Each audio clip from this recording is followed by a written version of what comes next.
ناپاکه څیزونه به ځان څنګه پاکې یا لوښې به څنګه پاکې. نو په دې باب کې اولنی روایت د ابو هريره رضی الله عنه دی او په دې روایت کې رسول الله صلی الله علیه وسلم فرمایي اذا شرب الكلب في اناء احدكم کله چې سپی تاسو په یو لوښي کې اوبه وڅښي فلیغسله 7 مرات نو پکار ده چې دا لوښی وځله وینځلی شي. څو ځله؟ وځله. نو اوله مسله خو دا ده چې سپی کله یو څیز جوټه کړي اوبه جوټه کړي یا لوښی جوټه کړي نو دا ناپاکه شو. د سپي جوټه چې ده دا ناپاکه ده نجسه ده. بعضې فقها دې ته پاکه وایي بعضې فقها ورته د سپي جوټه ته پاکه وایي او د هغوی دلیل دا دی چې مجنبوي کې به سپي تله راتله چا ځای نه دی پاک کړی خاوره چا نه ده پاک کړې ځمکه چا نه ده پاک کړې دا یې دلیل دی. نو بهرحال هغې جواب دا دی چې ګوره مجنبوي کې سپي تله راتله نو اخو ځمکه وه خاوره وه او خاوره خو چې غرمه کې ولګي او وچه شي به دا پاکه شي هغه څه شي پاکه شي. وروسته به د خاورې مسله راشي د ځمکې چې ځمکه به څنګه پاک کړو. صحیح ده که نه؟ نو خو به ځکه مطلب دا دی چې وینځلی نه او نه به یې د وینځلو ضرورت و هغې ته. نو بهرحال د سپي جوټه چې ده دا ناپاکه ده. سپی چې کومې اوبه جوټه کړي دا ناپاکه شوې نجسې شوې. کوم لوښی یې جوټه کړو هغه به وینځي. او نبی علیه الصلاة والسلام په دې یو روایت کې چې دی فرمایي چې 2 ځله به وینځي. څو ځله؟ 2 ځله. په بعضې روایاتو کې راځي 5 ځله به وینځي بعضې کې 3 ځله بعضې روایاتو کې 8 ځله وینځل دي په بعضې روایاتو کې پکې دا هم دي چې آخره ځل به په خاورو یا په شګو مږي بعضې روایاتو کې دا دي چې په اول ځل به په خاورو یا په شګو مږي. دا مختلف قسمه روایات دي پکې. صحیح ده؟ دې وجې نه احناف فرمایي چې 3 ځله وینځل چې دي دا خو لازم دي. 3 ځله وینځل چې 3 ځله د لوښی وینځلو په دې سره دا پاک شو. البته 2 ځله یا 5 ځله وینځل مستحب مبالغه دي په وینځلو کې وکړه 5 ځله یا 2 ځله نو دا بیا ښه خبره ده مستحب دي. 3 ځله چې دې وینځله بس لوښی پاک شو. فقهاو یو لطیفه ذکر کړې ده دې کې او یو سپی چې ستا د کپړې راونیسي یا څادر حمله در باندې وکړي نو که په قار یې در باندې حمله کړي په غوسه کې در باندې حمله کړي او څادر یا لمن یې در راونیوله په غوسه کې نو دا څادر او لمن پاکه ده. که په قار په غوسه کې در باندې حمله وکړي او لمن در راونیسي یا څادر نو دا ناپاکه کېږي نه دا پاکه ده. او که په مینه محبت کې دله دا کپړه راونیوله نو بیا وایي ناپاکه ده. بیا څه ده؟ بس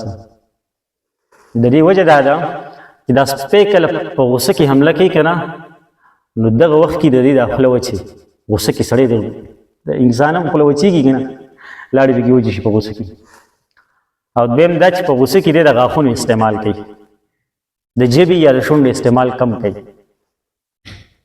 او لعاب چې دی لاړي دا په غاښونو پسې نه وي دا خو په ژبه کې لیري. صحیح ده؟ نو دې وجې نه وایي دا کپړه پاکه ده. او چې په مینه در باندې حمله کوي نو بیا خو د غاښونو استعمال نه کوي او خوله هم نه وي وچه او بیا د شونډې استعمال کوي د ژبې استعمال کوي. صحیح ده که نه؟ په مینه کې خلک د دې استعمال کوي. نو په دې وجه باندې چې دی هغه بیا څه کېږي لاړې پرې ولګي نو هغه لاړو د وجې نه کپړه ناپاکه شوه. کپړه څه شوه؟ ناپاکه شوه. بس دا یو لطیفه ذکر کړي. او جی او کپړه وي او که هر ځای وي د هغې دغه حکم دی ښه که لوښی وي او که کپړه وي او که هر څه وي. نو دا خو د سپي د جوټې خبره شوه.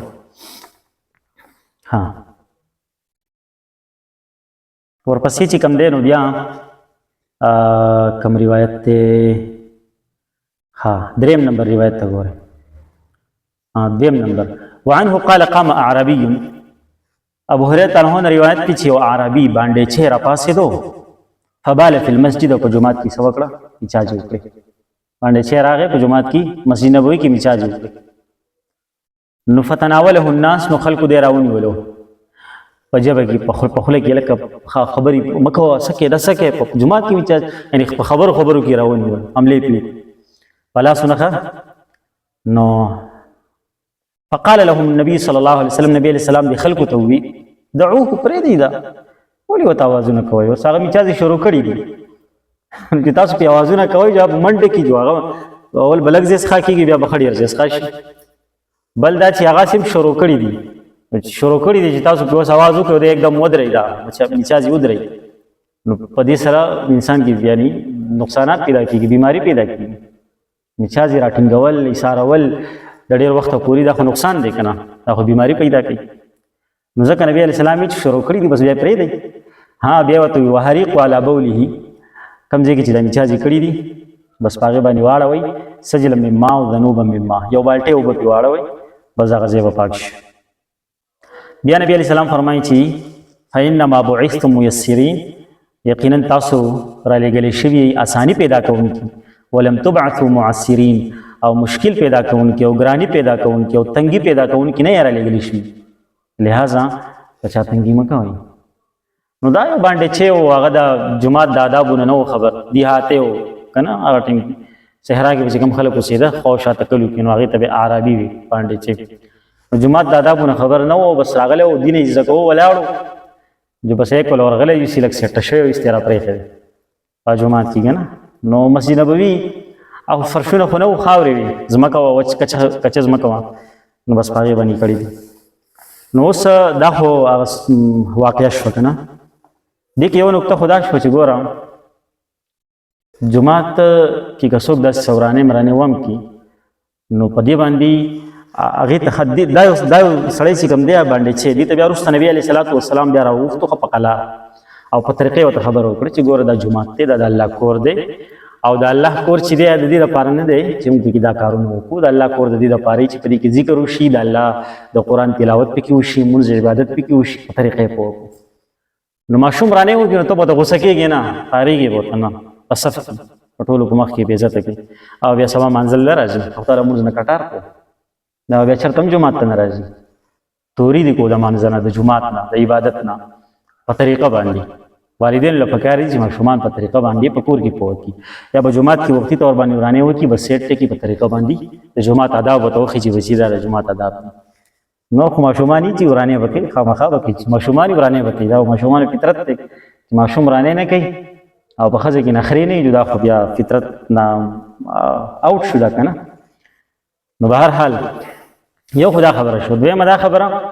چې دا ځمکه چې ده دا به څنګه پاکېږي د ځمکې د پاکولو درې طریقې دي څو طریقې دي